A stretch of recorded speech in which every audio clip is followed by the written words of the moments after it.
One bold insult can be all it takes to transform a calm champion into a brutal force of nature. In today's boxing landscape, there's no name bigger than Saul Canelo Alvarez. Typically composed and respectful, Canelo rarely lets verbal provocations rattle him, or so it seems. Yet for Billy Joe Saunders, hurling taunts at the sport's biggest superstar felt like the perfect strategy to throw him off. In the end, those words lit the spark that brought about Saunders' own downfall. Today, we dive into how one man's boundless confidence collided with a champion's rising fury, and why it's sometimes better not to wake the beast sleeping behind that polite smile. Canelo Alvarez's story reads like a boxing fairy tale. Born in Guadalajara, Mexico, he turned pro in his teens and spent years climbing the ranks on regional fight cards. One by one, he toppled formidable opponents until he became a household name, racking up titles across multiple weight classes. With every triumph, he earned a reputation not only for his thudding power, but also for his relentless drive to improve. Some fans and pundits questioned him early on, especially during controversial decisions in Las Vegas. Yet time eroded those doubts. From body shot stoppages to crafty outboxing displays, Canelo showed he could adapt to any style. He capitalized on his refined footwork and explosiveness, systematically breaking down his foes. What he rarely did, though, was engage in back-and-forth trash talking. Usually, critics heard little more than a calm assurance. It's as if he saved every ounce of aggression for the ring. Even in his past battles against British fighters like Liam Smith and Callum Smith, he displayed a quiet respect, punctuated by vicious hooks that left them reeling. So when Billy Joe Saunders stepped up to the plate and started throwing jibes, no one expected a peaceful exchange. Some suspected the Mexican superstar might finally decide to fight fire with fire. Billy Joe Saunders could have been the perfect dance partner for Canelo Alvarez, and in many ways he was. Nimble on his feet, boasting a high ring IQ, and blessed with that awkward southpaw stance, Saunders was a puzzle that few opponents had solved. The night he outclassed David Lemieux on Lemieux's home turf was a masterclass in elusive boxing. He seemed untouchable, slipping and sliding, making a feared puncher look ordinary. But there was always another side to Billy Joe. Though undeniably talented, he thrived on controversy. Every so often, a story would pop up, an offensive video post here, a disrespectful comment there, painting him as a fighter who just couldn't stay out of his own way. To some, he was an edgy character, a rogue who spoke his mind. To others, he was irresponsible and sometimes downright rude.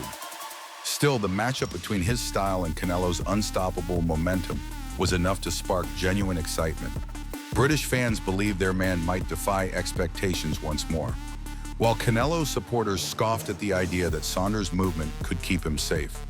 And as the hype machine went into overdrive, the press was flooded with one question: could this slick-talking Brit pull off the upset of the decade? Well before their fists collided, Billy Joe Saunders saw an opening. He knew Canelo had begun to work on his English, so perhaps taunting him directly in a shared language would force the Mexican icon out of his calm comfort zone. In interview after interview, Saunders declared that Canelo hadn't faced a true elusive southpaw in his prime. He insisted that the champion's hype had grown bigger than his actual skill set. But the real friction came when Saunders complained about ring size. He wanted a larger ring, claiming it was a fair requirement to accommodate his movement-based strategy. His camp even threatened to pull out if the demands weren't met. Critics dismissed this as a bluff, a last-ditch attempt to sow confusion in Canelo's camp. Others wondered if Billy Joe was genuinely worried about Canelo's power in a smaller setting. Canelo barely flinched. He expressed mild annoyance at what he called unnecessary drama, stating he'd fight in any ring. The champion also made it clear that no matter the size, Saunders would have nowhere to hide. For many, that confidence signaled an unstoppable storm on the horizon, one that even a few extra feet of canvas couldn't tame. By fight week, tensions had soared. Billy Joe Saunders arrived in the U.S. radiating a cocksure energy, going so far as to mock Canelo during press obligations. He seemed to relish the negative reception from local fans, styling himself as the villain who might shock the champion in front of a massive stadium crowd. Meanwhile, Canelo stuck to his routine, smiling quietly, training ferociously, offering short answers to reporters. His trainer, Eddie Reynoso, casually mentioned they wanted to punish Saunders, not just beat him. That subtle shift from strictly business to personal vendetta set tongues wagging. This was a new side of Canelo, one that might not be satisfied with merely winning a decision. On the night of the weigh-in, the two men locked eyes in a final stare-down. Canelo's gaze carried an almost unnerving calm, while Saunders grinned with the same swagger that had made him so polarizing. The crowd, desperate for a show, roared in anticipation. Only the opening bell stood between them and the answers they craved. As the fight began, Billy Joe Saunders showed glimpses of why so many believed in his upset potential. He danced across the ring, peppering jabs and short combinations, forcing Canelo to chase him. Every time Canelo tried to corner him, Saunders slipped away just in time. The British fans in attendance and those watching at home found themselves daring to hope. Yet amidst Saunders' fleeting successes, Canelo delivered thudding body shots that resonated through the arena. Each one seemed designed to wear Saunders down, inch by inch. Even if Billy Joe blocked or partially deflected them, their sheer force promised to drain his stamina as the rounds progressed. Saunders, ever the showman, stuck out his tongue and shrugged off a few close calls. He was determined to show the crowd that Canelo's power didn't faze him. But on the scorecards, many saw a tight contest shaping up. Meanwhile, Canelo's expression remained the same. Cold focus, aware that it was only a matter of time before he found that perfect opening. But nobody could have predicted just how sudden and devastating that opening would be. In the 8th round, the atmosphere in the arena intensified. Saunders appeared more comfortable than at any previous point, landing combinations that momentarily stalled Canelo's forward march. Commentators wondered if the fight had shifted, if the Brits' unorthodox style was finally dictating the pace. Then came that single devastating uppercut.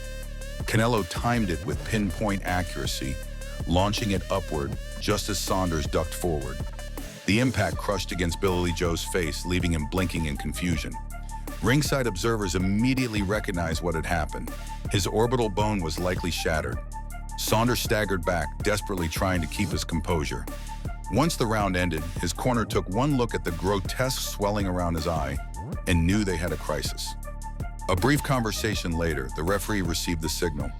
Billy Joe Saunders was done. It was a shocking sight, particularly given all the hype and trash talk. Worse still, Saunders had previously mocked another British fighter for not continuing with a similar injury. Now he faced the same bitter reality, forced to concede under the enormous pain and long-term health risk. Transition.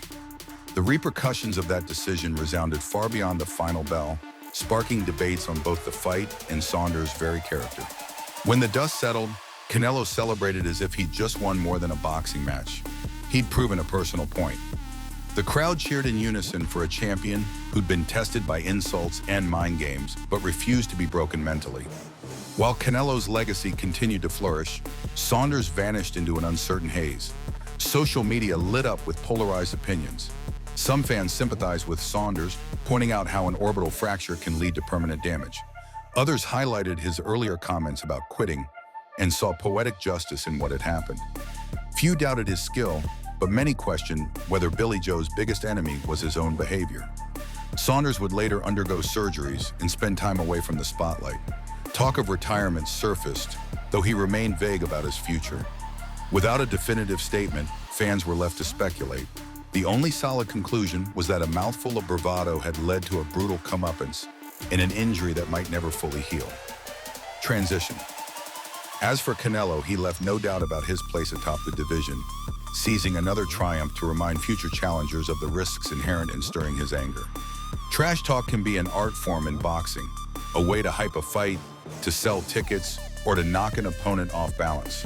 But as Billy Joe Saunders discovered, challenging a champion like Canelo Alvarez with mocking words is akin to jabbing a sleeping predator. Canelo absorbed every insult and channeled it into the kind of laser focus that ends fights, and sometimes careers.